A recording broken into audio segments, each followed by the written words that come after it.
البدر علينا من ثنيات Assalamualaikum. Alhamdulillah rabbil alamin. Hamdan yuwafi ni'amahu wa yukafi mazidah. Allahumma salli ala sayyidina Muhammadin salatan tuwassi'u biha alaina al-arzaq wa tuhassinu biha lana al-akhlaq wa ala alihi wa sahbihi wa sallim.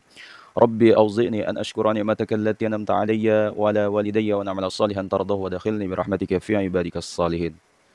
Ashabiku semua, salah satu hal menarik dari para pengikut dan fanatik Wahabi, terutama yang ada di Indonesia adalah mereka tidak suka dan marah dan mengkritik, malu disebut sebagai Wahabi.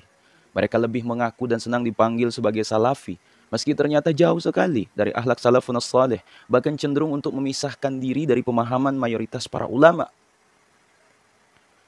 Jika memang ajaran yang dipelopori oleh Muhammad bin Abdul Wahab itu benar, bersih, dan sesuai dengan ajaran Rasulullah SAW, mengapa kalian mesti malu dan marah, apalagi mengkritik ketika ada orang lain yang memanggil mazhab kalian sebagai Wahabi? Bukankah seharusnya kalian bangga dipanggil dengan sebutan Wahabi yang merupakan nama dari pendiri manhaj kalian yang menurut fakta sejarah adalah buatan Inggris Britania, dibuat untuk menghancurkan Islam dari dalam. Karena memang untuk menghancurkan Islam dari luar adalah tidak mungkin. Atau rasa malu tersebut, rasa marah, rasa ingin mengkritik orang, ya, karena sejarah kelam berdirinya aliran yang suka sekali membid'ahkan amalan orang yang tak sesuai dengan Wahabi ini. Apalagi ketika ada orang yang mengetahui sejarah asal mula berdirinya aliran Wahabi ini bersimbah darah para ulama dan penduduk Muslim Najd. Silakan kalian searching sejarahnya itu. Ya. Ulama dan penduduk yang mereka bunuh itu juga mengucapkan kalimat syahadat dan beriman kepada Allah dan Rasulnya. Wahabi membantai seluruh Muslim yang tak mau mengakui dan masuk ke aliran mereka, yang mengatakan Allah berada di langit dan memiliki anggota tubuh. Selain membantai ulama, mereka juga membunuh perempuan dan anak-anak. Teramat sadis. Begitulah sejarahnya. Kini berbagai macam cara mereka lakukan untuk menyembunyikan kewahabiaan mereka. Untuk menyembunyikan hitam kelamnya sejarah sekte mereka. Dan salah satunya dengan berubah nama mazhab Wahabi dengan nama Salafi. Kemudian mengatakan kelompok lain dengan tuduhan Syiah, yang menciptakan gelar Wahabi dengan cara licik. Kemudian cara lain untuk menutupi aib dari sejarah kelam pendirinya adalah dengan memutarbalikkan fakta bahwa nama Wahabi adalah salah satu sifat Allah, Al-Wahhab. Dan pendirinya bernama Muhammad. Tapi alangkah lucunya, jika pendirinya bernama Muhammad, seharusnya nama alirannya adalah Muhammadi, bukan Wahabi. Yang bernama Wahab itu adalah kakeknya. Ashabiku semua, ini tentu argumentasi yang kontradiktif. Mereka mungkin tidak tahu atau pura-pura tidak tahu tentang adat budaya dalam bangsa Arab tentang penisbatan nama. Nama dalam bangsa Arab biasa dinisbatkan kepada ayah, kakek, dan seterusnya. Contohnya Imam Syafi'i. Nama mazhab beliau adalah mazhab Syafi'i. Padahal nama beliau adalah Muhammad bin Idris. Dan tidak ada satupun sampai saat ini pengikut mazhab Syafi'i yang protes dengan penamaan tersebut. Begitu pula mazhab Hambali. Nama pendirinya adalah Ahmad bin Muhammad bin Hambal bin Hilal bin Asad bin Idris.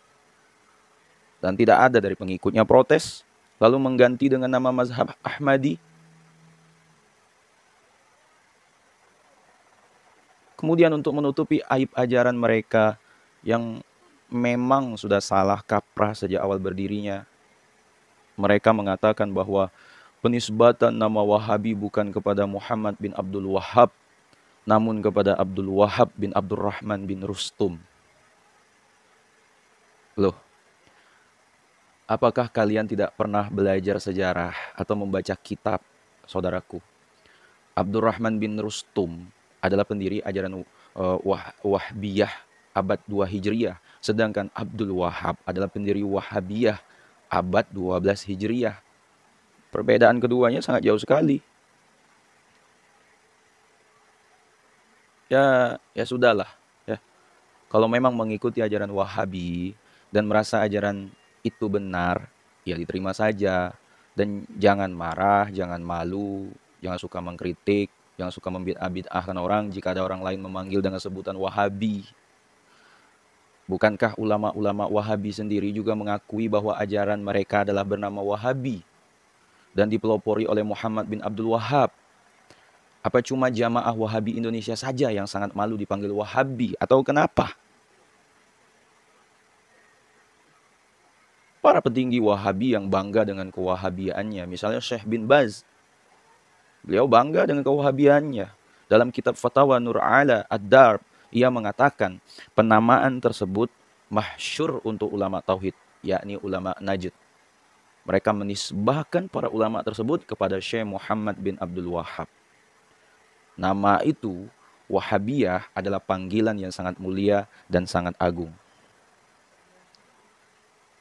Sahabiku semua, Syekh Ahmad bin Hajar al-Butami bin Ali dalam kitab Muhammad bin Abdul Wahab Aqidatus Suhus Salafiyah wa Da'watul Islamiyah menamakan dakwah Muhammad bin Abdul Wahab dengan istilah Wahabi pada halaman 78 dan 79. Mereka, kaum muslimin al-Wahabiyah, mampu mendirikan daulah Islamiyah dengan azas dari pokok-pokok al-Wahabiyah. Jadi saudaraku, masihkah kalian malu dan marah kalau dipanggil dengan sebutan Wahabi? Jika ragu, maka kembalilah ke ajaran Ahlus Sunnah wal Jamaah yang sesungguhnya. Wallahu alam bissawab.